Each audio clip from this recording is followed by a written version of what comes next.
very timely, and it does respond to some of the demands of the time, especially in the actual context of the conflict in Western Sahara, where the occupying power Morocco is trying to pressurize many countries to take some moves, decisions, and positions at the unilateral level in order to undermine the international law and to undermine the aspirations, legitimate aspirations of our people for the rights of self-determination. The last of those countries was France, by the decision of the French President Macron in July, but also his speech in Morocco in October of this year, announcing a recognition of the illegal occupation of Morocco of our territory. And I think it's really it was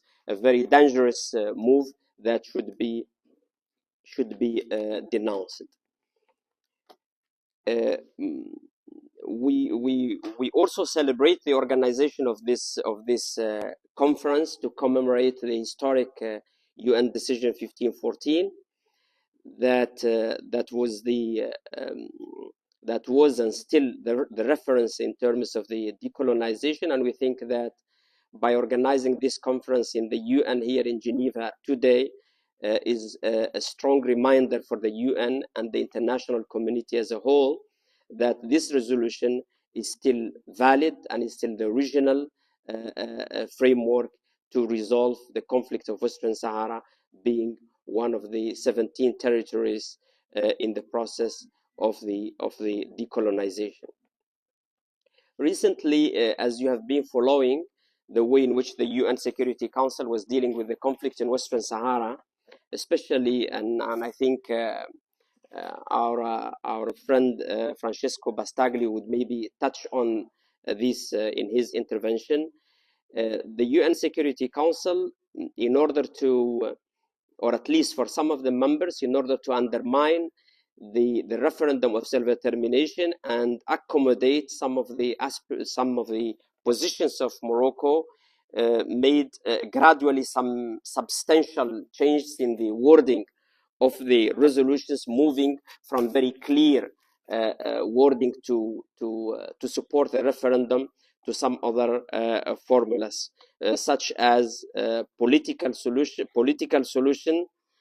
practicable, realistic, with a sense of compromise, and that will provide for the self-determination of the people of Western Sahara. And we think that when we go with those 5 terms one by one, it's the only referendum of self-determination that really fits within this framework and exactly goes in line with those 5 terms that they have been repeatedly used by the UN Security Council in the last resolutions. When we say a political solution, there is no more political solution than the referendum itself. So the referendum is not a military imposition. It is, by essence, a political solution for the conflict in Western Sahara. Then a realistic, and we think that being realistic, you need to combine between the positions of the 2 countries on the ground. And of course, there is a part of the territory that is occupied, but also there is another part which is liberated. And being realistic, you need to think about this reality in its total manifestation, on not only on one of those manifestations. When the resolutions say practicable solution, of course, we have the referendum is very practicable. We have the UN mission already deployed in the territory since 1991. The same UN mission has already succeeded to elaborate around 80 to 85% of the identification process, and the list of the voters on the referendum is deposited here at the offices of the UN in Geneva.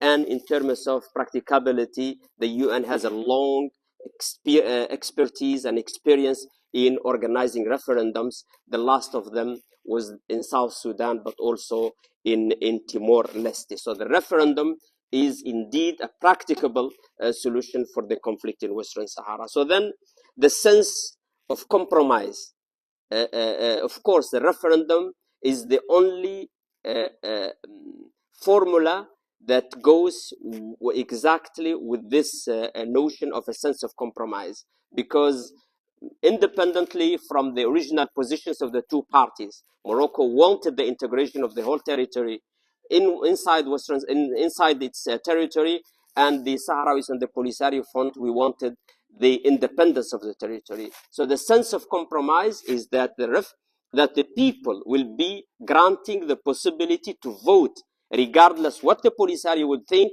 or what Morocco would think. So that is the real sense of compromise. And then when we go to the last term, which is will provide for the right of self-determination. So it's only the referendum that will provide a genuine exercise of the rights of self-determination of the people of Western Sahara, and not the autonomy proposed by Morocco, which is, first of all, illegal. It's a direct contradiction with the spirit of the resolution 1514, but also it is in an imposition on the people of Western Sahara prior to the exercise of their right of self-determination. It's by definition a win-lose formula. The Moroccans will win everything and the Sahrawis will lose everything, because what is at stake since the beginning of the conflict until now is the final status of the territory. So the Moroccan proposal in relation with the autonomy gives Morocco everything without consultation to the people of Western Sahara, which means that it is a win-lose formula, and there is no sense of compromise at all. Morocco is not willing to cooperate with the international community in any solution whatsoever. That solution would be, and we think that those countries that they show some support for Morocco, they are just contributing to perpetuate the conflict in Western Sahara, but they are not at all contributing to any solution for the conflict. And we think that with what's going on today in the territory, especially after the resumption of war in Western Sahara, and the whole tension in the region and the Sahel, but also in the region in general, it's really creating a very dangerous atmosphere where the conflict may lead to some other developments that would affect the stability of the region. And we think that those countries, especially France, shouldn't act on the way that would affect the stability of a region that is very strategic for the international peace, especially within the Mediterranean area. We have Sahrawis declared, and we reaffirm that we are ready to cooperate with the international community to decolonize the territory of Western Sahara by giving the Sahrawis their inalienable right to self-determination. But in any way, we will cooperate with any plan that would mean any imposition on our people. As we speak now, we think that the concept of the conference has been developed on the way that is going to touch on the issues related in Western Sahara, on the international law, the natural resources, and the human rights. And we think strategically working very seriously on the two issues, the human rights and the natural resources, would accelerate the process of the rights of self-determination, because Morocco is sustaining its occupation thanks to two elements: the daily repression of the people of Western Sahara, because once the Sahrawis, they feel any international protection, of course they will go into the streets and Morocco will lose its control of the territory. That's on the human rights. On the natural resources, Morocco is sustaining its occupation thanks to the systematic plundering of the natural resources of Western Sahara and the implication of international actors in the territory. As a Polisario front, our historic pact with our people, that we will fight to bring them to the point where we will be given the possibility to cast their vote in a free ballot in a referendum of self-determination. We have no interference there. It's up to the Sahrawis to decide what they want. If they want the independence, if they want the integration with Morocco, or with any other formula. But what we are not going to accept, that somebody will impose something on our people. We think that time may be on a short term on the side of occupiers, but history was and will always be on the side of the people. I thank you.